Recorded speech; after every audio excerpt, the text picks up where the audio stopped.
God, ನನ್ನ ಜೀವ ತೆಗಿಯಕ್ಕೆ ಇದ್ದಾನೆ.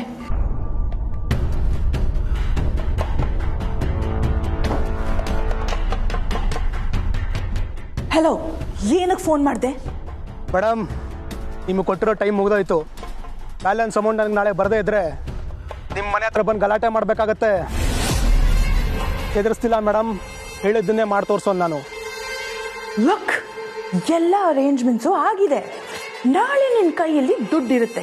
ಈಗ ಫೋನ್ ಇಡು. ನಾಳೆನು ನೀವು ಹೀಗೆ ಏನಾದ್ರು ಕಾರಣ ಕೊಟ್ರೆ ಹಾಗೇನು ಮಾಡಬೇಕು ಮೇಡಮ್? ನಾಳೆನು ನೀವು ಹೀಗೆ ಏನಾದ್ರು ನೆಪ ಹೇಳಿದ್ರೆ ಜೊತೆ ಫೋನಲ್ಲಿ ಮಾತಾಡಲ್ಲ, ನೀವಿರೋ ಜೈಲಿಗೆ ಬಂದು ಮಾತಾಡಬೇಕಾಗತ್ತೆ. ಏಯ್, ಎಷ್ಟು ಮಾತಾಡ್ತೀಯಾ? ನಾಳೆ ನಿನಗೆ ದುಡ್ಡು ಕೊಡ್ತೀನಿ ಅಂತ ಹೇಳಿದ್ರೆ ಅರ್ಥ ಆಗ್ತಿಲ್ವಾ? ಎಲ್ಲ ನಂದೇ ತಪ್ಪು. ಆ ಕೆಸ್ರನ್ ಕಂಪ್ನಿ ಲೈಫ್ನ ಸ್ಪಾಯ್ಲ್ ಮಾಡೋಣ ಅಂತ ಅನ್ಕೊಂಡು ಆ ಡ್ರಗ್ ಪೆಡ್ಲರ್ಸ್ಗೆ ಎಲ್ಲ ದುಡ್ಡು ಸುರಿದೆ. But what to do? ಎಲ್ಲ ವೇಸ್ಟ್ ಆಗೋಯ್ತು. ಆ ಕಮಲಿಗೇನು ಆಗದೆ ನಾನು ಎಲ್ಲಿ ಸಿಕ್ಕಾಕೋತೀನಿ ಅನ್ನೋ ಭಯ ಶುರುವಾಗಿ ಪೊಲೀಸ್ ಅವ್ರ ಹತ್ರ ಸರೆಂಡರ್ ಆಗೋ ಒಂದು ಬಕ್ರನ ಹಿಡಿದು ಕೊಡುವಂತ ನಿನ್ನ ಹತ್ರ ಕೇಳೋ ಹಾಗಾಯ್ತು. 25 lakhs, 25 ಲಕ್ಷದಲ್ಲಿ ಆಲ್ರೆಡಿ 12 ಲಕ್ಷ ಕೊಟ್ಟಿದ್ದೀನಿ. ಇನ್ನು ರಿಮೈನಿಂಗ್ ಬ್ಯಾಲೆನ್ಸ್ ನ ಅರೇಂಜ್ ಮಾಡಕ್ಕೆ ನಾನು ಎಷ್ಟು ಪರದಾಡ್ತಿದ್ದೀನಿ ಅಂತ ನಿನ್ಗೇನೋ ಗೊತ್ತು? 1 ಪೈಸೆನೂ ಕೊಟ್ಟಿಲ್ಲ ಅನ್ನೋ ಹಾಗೆ ಮಾತಾಡ್ತಿದ್ಯಲ್ಲ. ಲುಕ್, ನಾಳೆ ನಿನ್ ದುಡ್ಡನ್ನ ನಿನ್ ಮುಖದ ಮೇಲೆ ಬಿಸಾಕ್ತೀನಿ. ಅಲ್ಲಿವರೆಗೂ ಏನಾದ್ರೂ ಕಾಲ್ ಮಾಡಿದ್ರೆ ಅಷ್ಟೇ.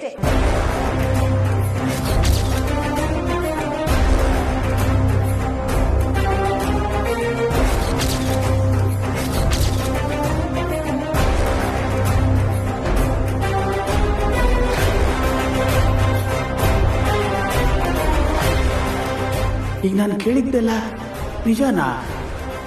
ನನ್ನ ಮೊಮ್ಮಗಳು ಇಂಥವಳ? ಅನೇಕ ಕೆಟ್ಟವಳಾಗಿದ್ರು ಈಗ ಬದಲಾಗಿದ್ದಾಳೆ ಅನ್ಕೊಂಡಿದ್ದೆ. ಆದರೆ ಇನ್ನು ಹಾಗೆ ಇದ್ದಾಳಲ್ಲ, ಇವಳು ಏನು ಮಾಡ್ತಾ ಇದ್ದಾಳೆ? ಕಮಲಿಯವರ, ರಚನಾ ಫೋನ್ ಮಾಡ್ತೀಯಾಳ? ಸರ್, ರಿಸೀವ್ ಮಾಡಿ ಮಾತಾಡಿ ಸರ್.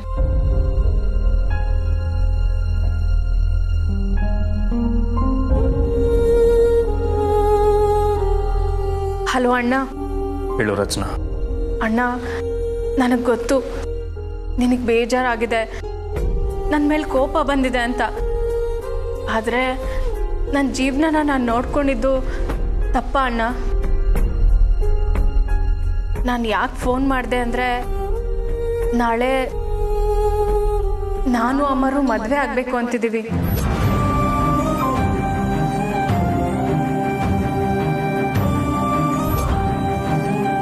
ಅಣ್ಣ, ನನಗೆ ಗೊತ್ತು ನಿನಗಿದಿಷ್ಟ ಇಲ್ಲ ಅಂತ. ಆದರೆ ನಾನು ಅಮರ್ನ ತುಂಬ ಇಷ್ಟಪಡ್ತಾ ಇದ್ದೀನಿ. ನನಗೆ ನಂಬಿಕೆ ಇದೆ ಅಣ್ಣ, ನಾವಿಬ್ಬರು ಚೆನ್ನಾಗಿರ್ತೀವಿ ಅಂತ. ನಮ್ಮ ಹೊಸ ಲೈಫ್ಗೆ ನಿಮ್ಮೆಲ್ಲರೂ ಆಶೀರ್ವಾದ ಬೇಕು.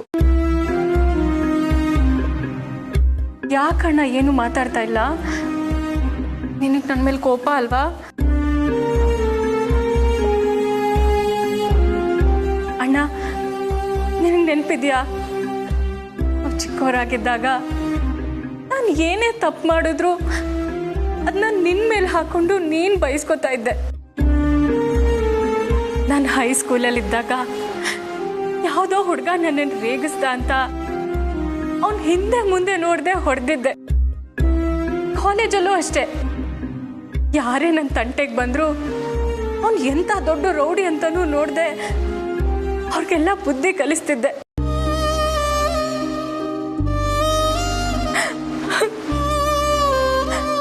ನಂಗೇನು ಒಳ್ಳೇದೋ ಅದನ್ನೇ ಮಾಡ್ದವ್ ನೀನು. ಈ ತಂಗಿ ಪರವಾಗಿ ಯಾವಾಗ್ಲೂ ನಿಂತವ್ ನೀನು.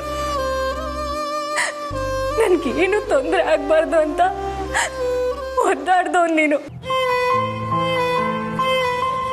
ನನ್ನ ಜೊತೆ ಜಗಳ ಆಡ್ತಾ ರೇಗಿಸ್ತಾ ಮಾತು ಬಿಟ್ಟು ಆಗ ಕೋಪಿಸ್ಕೊಳ್ತಾನೆ ನನ್ನ ತುಂಬಾ ಪ್ರೀತಿಸಿದವನಣ್ಣ ನೀನು.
ಇವಳು ಏನು ಮಾಡ್ತಾ ಇದ್ದಾಳೆ?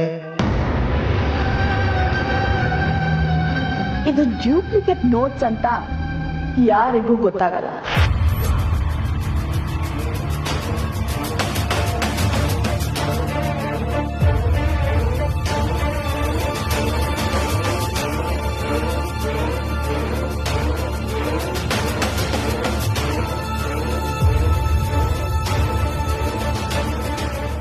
ಎಸ್, ಮೊದಲು ಇದನ್ನ ತಗೊಂಡು ಹೋಗಿ ಅವನ ಮುಖದ ಮೇಲೆ ಬಿಸಾಕ್ಬೇಕು. ಇದೆಲ್ಲ ಮುಗ್ದೋದ್ರೆ ಸಾಕಾಗಿದೆ ನಂಗೆ.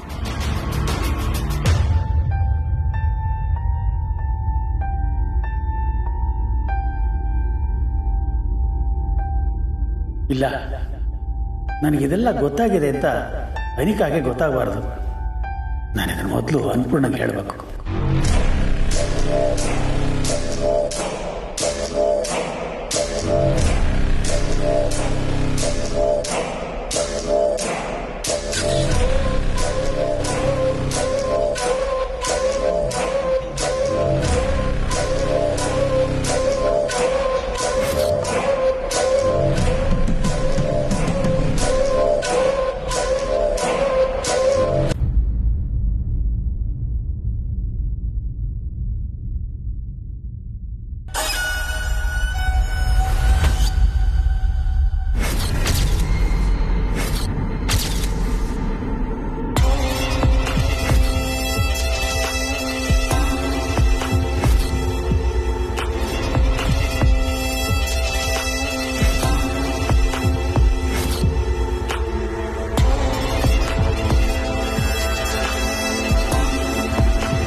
ಇವತ್ತು ನಿನ್ ತಂಗಿ ಅವಳಿಗೆ ಏನ್ ಬೇಕೋ ಅದನ್ನ ಅವಳೇ ಆಯ್ಕೆ ಮಾಡ್ಕೊಂಡಿದ್ದಾಳೆ.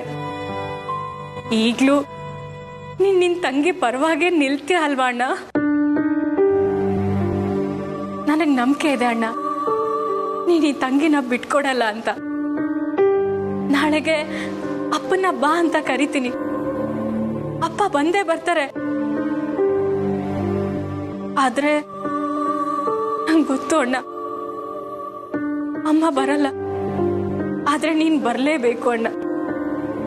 ನಾನ್ ಶುರು ಮಾಡೋ ಹೊಸ ಲೈಫ್ಗೆ ನೀನ್ ವಿಶ್ ಮಾಡ್ಲೇಬೇಕು.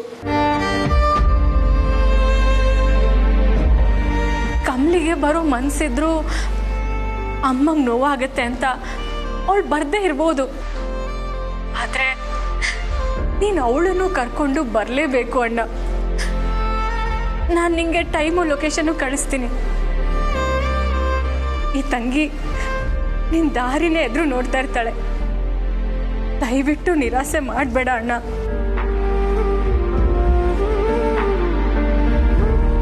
ಹೌದು, ನಾನು ಯಾಕೆ ಇಷ್ಟೊತ್ತು ಕೇಳ್ಕೊತಾ ಇದ್ದೀನಿ? ನನ್ನ ಅಣ್ಣ ಯಾವತ್ತಾದ್ರೂ ನಂಗಿಲ್ಲ ಅಂದಿದ್ದಾನ? ಇಲ್ಲ, ಅವನು ಬರ್ತಾನೆ. ಅವನು ಬಂದೇ ಬರ್ತಾನೆ.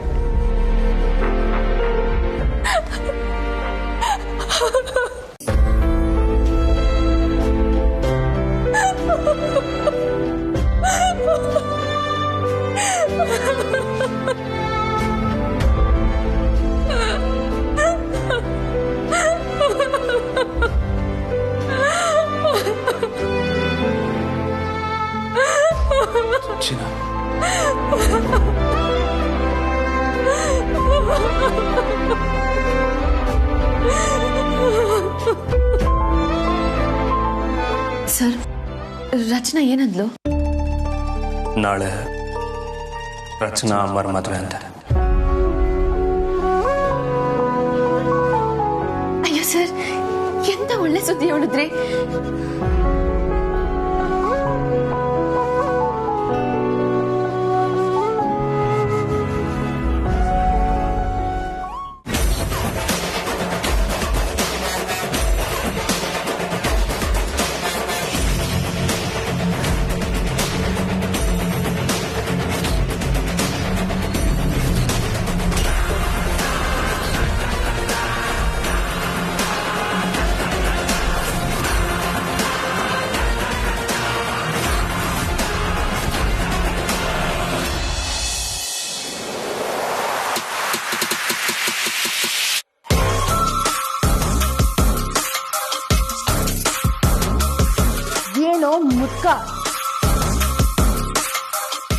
ಡ್ಯೂಪ್ಲಿಕೇಟ್ ನೋಟ್ಸ್ನ ಇಟ್ಟಿದ್ದನ್ನ ನೋಡ್ಬಿಟ್ಯಾ? ನಾನು ಫೋನಲ್ಲಿ ಮಾತಾಡ್ತಿದ್ನ ಕೇಳಿಸ್ಕೊಂಡ್ಬಿಟ್ಯಾ ನೀನು?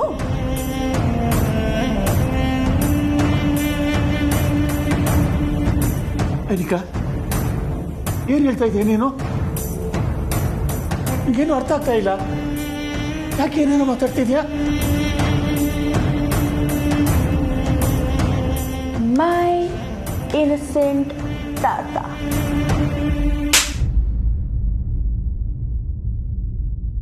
ಹೇ, ಸುಳ್ಳು ಹೇಳ್ತಿದ್ಯಾ?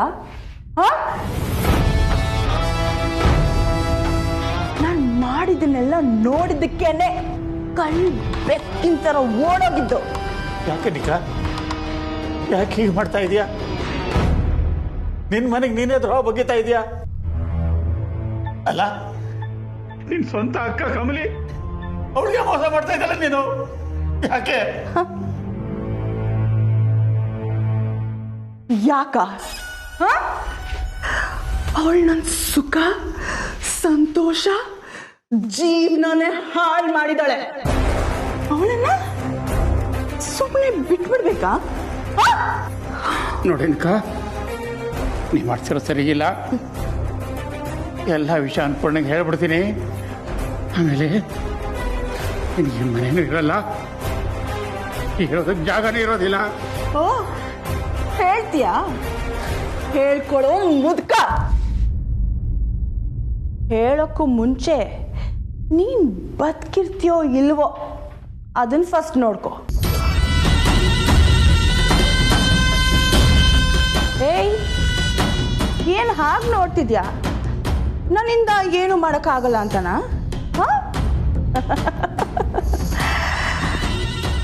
ಜನ್ಮ ಕೊಟ್ಟಿದ್ದ ತಂದೆನ ಮೆಂಟಲ್ ಮಾಡಿ ಕಳಿಸ್ದವಳು ನಾನು. ತಂದೆ ಅವಳ ತಾಯಿ, ಅವಳನ್ನ ಸಾಯಿಸಿದ್ದು ನಾನೇ. ಅಷ್ಟೇ ಯಾಕೆ, ಅಂಬಿ ಅವಳನ್ನೂ ಬಿಟ್ಟಿಲ್ಲ, ಸಾಯಿಸ್ಬಿಟ್ಟೆ. ಇನ್ನ ನಿನ್ನ ಸಾಯಿಸೋದು ನನಗೂ ಒಂದು ಲೆಕ್ಕ ಏನೋ ಮುದುಕ.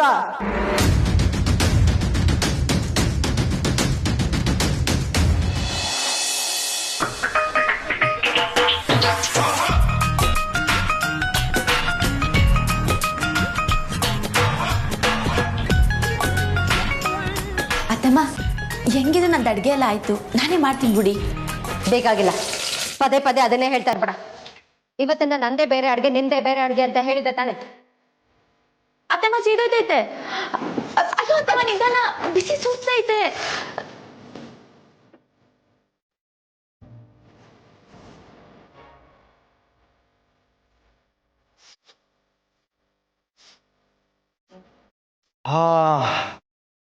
ಏನು ಅಡಿಗೆ ಮನೆಯಿಂದ ಘಮ್ ಘಮ ಅಂತ ವಾಸನೆ ಬರ್ತಾ ಇದೆ.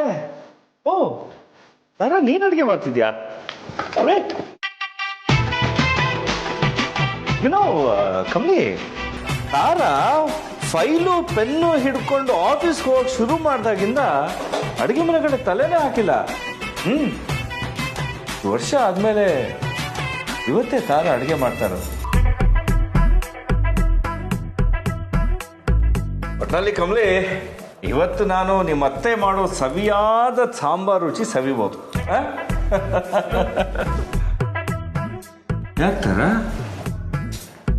ಯಾಕೆ ಹಾಗೆ ಲುಕ್ ಕೊಟ್ಟು ಸುಮ್ಮನಾಗ್ಬಿಟ್ಟೆ? ಆಗ ನೋಡಿದ್ರೆ ನೀನೇನೋ ಮನ್ಸಲ್ಲಿ ನನ್ನನ್ನು ಬೈಕೋತಿದ್ಯಾ ಅಂತ ಅರ್ಥ. ಮನ್ಸಲ್ಲಿ ಯಾಕೆ ಬೈಕೋತೀಯಾ?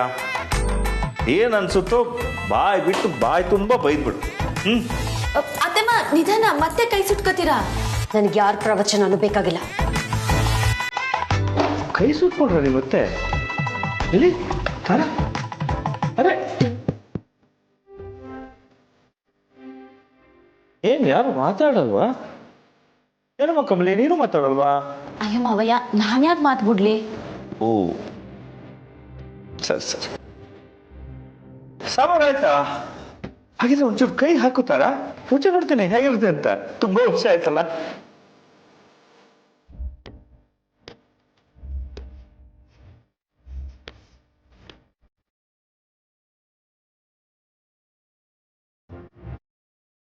ಮತ್ತೆ ಸ್ಟ್ರಿಕ್ಟಾಗಿ ವ್ರತ ಮಾಡ್ತಾ ಇದ್ದಾರೆ.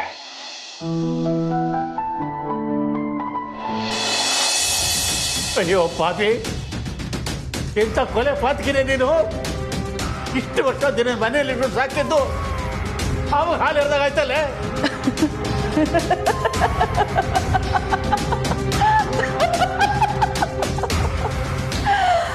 ಪಾಪ, ನೀನ್ ನನ್ನ ಹತ್ರ ಸಿಕ್ಕಾಕೋಬಾರ್ದಾಗಿತ್ತು. ಓಕೆ, ಹೇಳು, ಏನ್ ಮಾಡ್ತೀಯ ನೀನು? ನನ್ನ ಬಗ್ಗೆ ಅಜ್ಜಿಗೆ ಹೇಳ್ತೀಯಾ? ಅಥವಾ ನನ್ನನ್ನ ಈ ಮನೆಯಿಂದ ಆಚೆ ಹಾಕ್ತೀಯಾ? ಮುದ್ಕ, ನೀನ್ ಏನ್ ಬೇಕಾದ್ರೂ ಮಾಡ್ಕೋ, ಬಟ್ ನಾನ್ ಮಾತ್ರ ನಿಂಗೆ ಏನು ಮಾಡಲ್ಲ. ಅಯ್ಯೋ ನಿಜ ತಾತ, ನಾನು ನಿನ್ನ ಸಾಯಿಸಲ್ಲ. ನೀನೀಗ ಅಜ್ಜಿಗೆ ಹೋಗಿ ವಿಷಯ ಹೇಳ್ಬೋದು, ಬಟ್ ಈಗ ಆಲ್ರೆಡಿ ನಿನಗೆ ಸಾಯೋ ವಯಸ್ಸು ಆಗೋಗಿದೆ. ನಾನು ನಿನ್ನ ಈಗ ಸಾಯಿಸಿದ್ರು ಅಬ್ಬಾ ಮುಕ್ತಿ ಸಿಕ್ತು ಅಂತ ಹಾಯಾಗಿ ಹೋಗ್ಬಿಡ್ತೀಯ. ಸುನು, ನಾನು ನಿನ್ನನ್ನು ಸಾಯಿಸಲ್ಲ. ಆದರೆ ನೀನ್ ತುಂಬಾ ಇಷ್ಟಪಡೋರ್ನ ನನ್ನ ಮೇಲೆ ಕಳಿಸ್ಬಿಟ್ರೆ ಆಗ ನೀನು ಇನ್ನ ಅವ್ರ ನೆನಪಲ್ಲಿ ಒದ್ದಾಡ್ತೀಯ ಅಲ್ವಾ? ಈಗ ನೀನು ಯಾರನ್ನ ಜಾಸ್ತಿ ಇಷ್ಟಪಡೋದು? ಅಜ್ಜಿನ ಅಲ್ವಾ? ನಿನ್ನ ಮುದ್ದಿನ ಹೆಂಡತಿನ.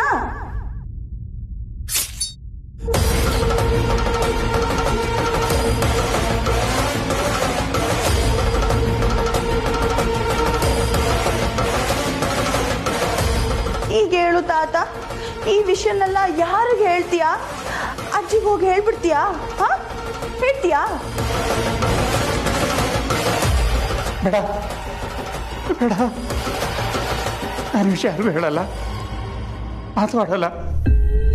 ದಯವಿಟ್ಟು ನನ್ನ ಅನ್ಕೊಂಡಂಗೆ ಮಾತ್ರ ಏನು ಮಾಡಬೇಡ ಪ್ಲೀಸ್. ನಿನ್ನ ಹೆಂಡತಿ ಜೀವಂತವಾಗಿರ್ಬೇಕು ಅಂದ್ರೆ ನೀನಿವತ್ತು ನೋಡಿದ್ದು ಕೇಳಿದ್ದು ಇದು ಯಾವುದು ನಿನ್ನ ನಾಲ್ಗೆಯಿಂದ ಆಚೆ ಬರಬಾರ್ದು. ಆಚೆ ಬಂತು ನಿನ್ನ ಹೆಂಡತಿ ಜೀವ ಅವಳ ಬಾಡಿಯಿಂದ ಆಚೆ ಬರುತ್ತೆ. ಇಲ್ಲ, ನಾನೀಗ ಈ ವಿಷಯ ನಾನು ಯಾರ್ದಾರನ್ನು ಮಾತಾಡಲ್ಲ. ಈ ಸತ್ಯ ನನ್ನ ಮಣ್ಣಾಗೋವರೆಗೂ ನನ್ನಲ್ಲೇ ಇರುತ್ತೆ. ದಯವಿಟ್ಟು ನನ್ನ ಅನ್ಪೂರ್ಣಂಗೆ ಮಾತ್ರ ಏನು ಮಾಡಬೇಡಮ್ಮ ಪ್ಲೀಸ್.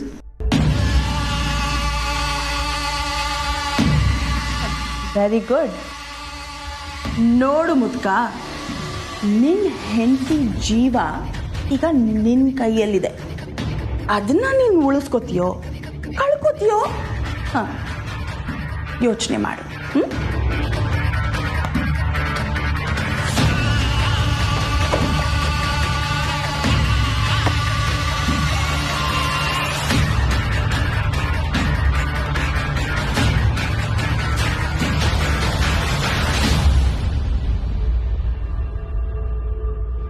ದೇವ್ರೆ, ನೀನು ನಿಜವಾಗ್ಲೂ ಇದೆಯಾ?